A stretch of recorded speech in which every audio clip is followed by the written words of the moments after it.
des gens d'affaires, des gens de toute conviction politique, syndicale ou non. On est là en tant que citoyens du Québec, écœurés de se faire. J'ai pas compris de se faire. Bonjour. Bonjour. On se retrouve sur les plaines. Ah oui, absolument. Presque la bataille des plaines qui reprend. C'est presque la bataille des plaines, mais je sais que ce ne sera pas une bataille d'anglais français. OK.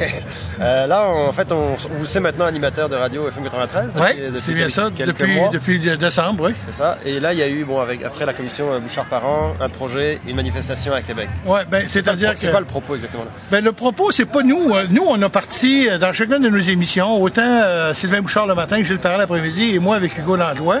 Nous étant en mode solution, donc on a lancé le débat pour trouver le nouveau leader, puis les autres ont trouvé les commissions parlementaires, les études de crédit, puis ont dénoncé le gaspillage. Et là, les gens disaient, c'est pas assez, il faut faire d'autres choses. Mais nous, s'impliquer au niveau du FM 93, faire une manifestation, c'est pas dans notre corde à nous.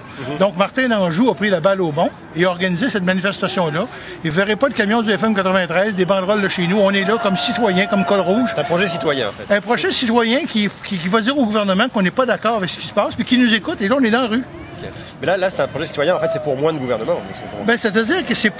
Oui, ils font quelque chose au niveau de leurs dépenses, parce qu'on a très bien vu et très clairement que même encore aujourd'hui, il y a des recettes de cuisine, des yogas, du ressourcement, des primes au rendement, ça n'a pas de bon sens. On se fait gaspiller d'une façon éhontée. On a découvert des places en ville avec plein d'équipements de bureaux datant de 1999. Il y a un gaspillage éhonté de la part de la fonction publique. Et avant de venir fouiller dans les poches des contribuables qui sont nous, il faut absolument que le gouvernement fasse un grand ménage. Est-ce que c'est un projet politique en même temps? Il n'y a pas de projet politique. C'est sûr que là, tout le monde s'entend à dire est-ce qu'il va y avoir une troisième voie au Québec? Parce que là, on est pogné avec ou Pauline ou Charest. Donc là, on n'a pas le choix. Ou M. Charest repasse puis les gens s'écrasent, ou on élit Pauline Marois puis on n'est pas d'accord du tout. Puis la troisième voie n'existe plus avec l'ADQ, qui essaye bien de monter, mais je ne sais pas ce que ça va donner. Parce que normalement, l'autre voie potentielle pour le gouvernement actuellement, le Parti québécois, je ne suis pas sûr que ce soit moins de gouvernement.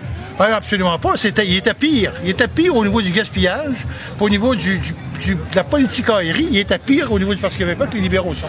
Donc là, ça veut dire qu'actuellement, les citoyens qui sont là aujourd'hui ne croient pas aux promesses de Jean Charest qui dit on va couper même 60% nous-mêmes au gouvernement. Non, ils font pas. Ils l'ont pas fait. Déjà là, ils l'ont pas fait. Ils ont fait le budget, puis ils l'ont même pas fait.